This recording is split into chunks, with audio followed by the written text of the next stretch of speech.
बात कराइए कराइए। मेरे भैया ने बोल दिया कि हम निकल जाएंगे, भाभी ने बोल दिया। चलिए आप बात तो कराओ पहले।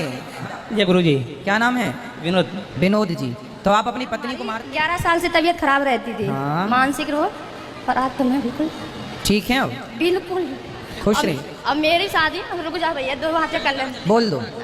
मेरी शादी पहले अच्छे घर में लगे हुए में हुई थी, पर वहाँ से बिल्कुल, पर इनके साथ हुई, मेरे भैया ने हाथ पकड़ा दिया। पर ये भी अमाउंट से मुझे बहुत मार लगाती है, बरगदाई अमाउंट से बहुत मारो, कुछ नहीं आपको मारते हैं ये? बहुत 7 साल हुए। बात कराइए भैया, खड़े हो जाइए। मारते देखो, हम किनसे बोले? बात कराइए कराइए। मेरे भैया ने बोल दिया कि हम निकल जाएंगे, भाभी ने बोल दिया। चलिए आप बात तो कराओ पहले।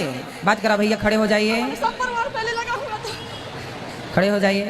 हमारा तो मायका पक्ष कोई बस बस। क्या नाम है आपका? जय गुरु जी। क्या नाम है? विनोद। विनोद जी। तो आप अपनी पत्नी को मारते हैं? सर कुछ मजबूरी। हाँ। कुछ मजबूरी। अब आप भैया ये बोलेंगे, आप बैठ जाओ। चलो, क्यों मारते हैं अपनी पत्नी को? बच्चा मिठाई की दुकान पे खड़ा हो तो अपने बच्चे को ही मार सकते हैं, मिठाई तो बिना पैसे के नहीं ले सकते। ठीक है, तो मिठाई के चक्कर मार दिए। सर कुछ मजबूर, मैं उनके भाई का नंबर देता हूँ, उनसे आप बात कर लीजिए। एक इंसान के पीछे 10 इंसान तो खराब नहीं होते। ठीक है, आपकी हर बात से हम सहमत हैं। होगी, अब नहीं, अगली बार ऐसा नहीं होगा। सुनिए, अभी रुक जाओ मैया, आप रुको, अभी हमें बोलने दो। सुनो, देखो, पत्नी जो होती है ना, लक्ष्मी होती है। पत्नी को मारना मतलब लक्ष्मी को सर मारना। मैं समझता हूँ, बहुत हमारे महाभारत में एक कथा है कि भीष्म पितामह के सामने शिखंडी आके खड़ा हो गया। तो भीष्म पितामह ने अपने धनुष कि भीष्म पितामह के सामने शिखंडी आके खड़ा हो गया। तो भीष्म पितामह ने अपने धनुष बाण रख दिए, इसलिए कि मैं कभी किसी स्त्री पर हाथ नहीं उठाऊंगा। पितामह जैसे लोग, हमारा भारत साक्षी रहा इस बात का, हमारा सनातन धर्म साक्षी रहा कि हम भारत के लोगों ने कभी स्त्रियों पर हाथ नहीं उठाया। गुरुजी मैं आपके पास गोधरा आने वाला था, मैं अहमदाबाद गुजरात गांधीनगर रहता हूँ। उस टाइम मेरी 4-5 दिन पहले की बात है, आपकी कथा पूरी हो रही थी। तो यहाँ भी मैं ही उनको लेके आया, उन्होंने नहीं बोला कि मैं आता हूँ, मैं बोला चलो मैं मथुरा लेके चलता हूँ। अब मत मारिएगा, पर मेरी प्रार्थना है। गुरुजी हाँ, आप चुप रहो मेरी माँ, आप थोड़ा चुप रहो। उनके भाई को मैं लेके आऊँगा, वो बोले 4-5 दिन के, तो उनसे आप बात करना। तो उनसे क्या बात करेंगे हम? अब उनको भरोसा नहीं है तो क्या करें? आप पर भरोसा नहीं करती है। अभी मैं आपसे बात कर लूँगा, पहले इनसे तो कर लेने दो। अब बैठो, पहले बैठ जाओ अपनी जगह पर।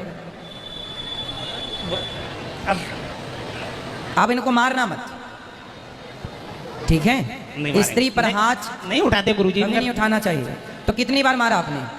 गुरुजी हमारी मजबूरी है, मैं बता नहीं सकता हूँ। चलो, 1-10 इंसान में वो गलत नहीं होते, तो अपने इंसान को दबाया जाता है, दूसरे के ऊपर वो उंगली नहीं उठा सकते। ठीक है, तो आप रोज मारते हैं? कभी कभी नहीं, पहली बार मारा आपने? 10 साल से कह रहे हैं, 10 साल से मार रहे हैं आपने। चलो एक बार, चलो उनकी गलती है, 2 बार गलती मान लो, पर 10 साल से पिट रही है बेचारी, तो गलत है। अब नहीं मारेंगे कह रहे हैं, कान पकड़ के कह रहे हैं कि हम नहीं मारेंगे आज के बाद। उनको भरोसा दे दीजिए। अब आप भरोसा तो देखो उनको तब होना जब 10 साल से वो बेचारी जो पिट रही है वो क्या भरोसा करे।